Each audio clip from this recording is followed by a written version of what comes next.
Student class 4 आदर्श शिक्षा निकेतन high school. बच्चों, आज मैं आपको लेसन नंबर 9 पढ़ाने जा रही हूँ, जिसका नाम है वचन का पालन। पालनपुर नाम के गांव में दयावीर नाम का एक शिकारी था। वह रोज जंगल में शिकार करने जाया करता था। शिकार करना उसकी आवश्यकता ना होकर उसका शौक था। उसका नाम भले ही दयावीर था, लेकिन दया उसके हृदय में दूर दूर तक नहीं थी। एक जंगल में घूमते घूमते वे उसको कोई शिकार नहीं मिला। शिकार ना मिलने पे वह क्या हो गया, चिड़चिड़ा।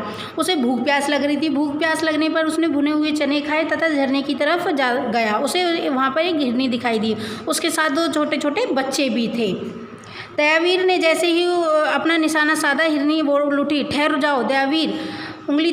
उसकी उंगली थम गई। हिरन ने कहा, मैं जानती हूँ तुम मेरा शिकार करना चाहते हो। इससे पहले कृपया मेरी एक विनती स्वीकार कर लो। आप मुझे बस इतनी मोहलत दे दो कि मैं अपने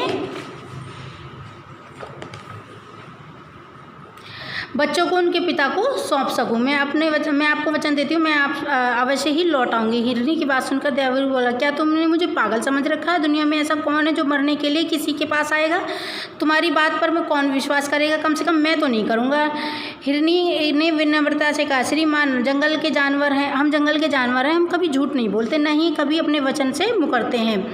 दयावीर असमंजस में पड़ गया। कुछ देर सोचने के बाद उसने हिरनी को घर जाने दिया। घर पहुँचकर हिरनी ने सारी बात अपने पति को बताई। यह बात सुनकर पति अधीर हो उठा। उसकी आंखें टप टप आंसू गिरने लगे। हिरनी उसे धीरज बंधाया और बच्चों को प्यार किया और बच्चों को दूध पिलाना चाहा, परंतु उन्होंने इनकार कर दिया। हिरनी घर से निकलने लगी। तभी उसने हिरन की तेज आवाज़ सुनी। रुको। हिरनी ने पलट कर देखा। हिरनी बोली, तुम अकेले नहीं जाओगी, मैं भी तुम्हारे साथ चलूँगा। उस शिकारी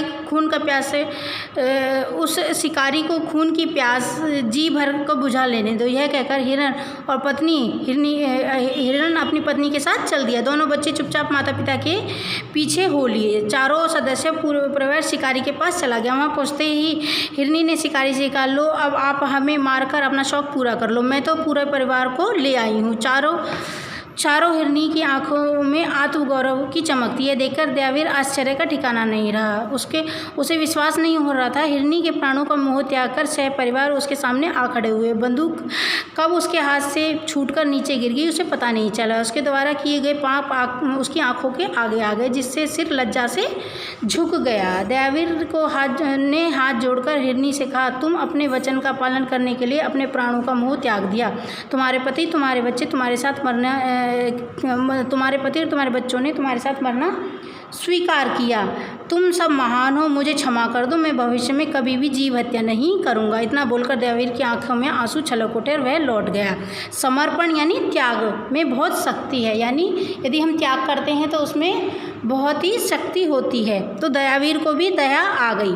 तो बच्चों, इस लेसन को 2 टाइम्स पढ़ना, देन ये फिल करना, ठीक है। क्वेश्चन आंसर मत भरना, फिल करना, ठीक है। ये क्वेश्चन और ये MCQs जो हैं इन्हें करना बुक में, और शब्दार्थ लिखना, ठीक है बच्चों।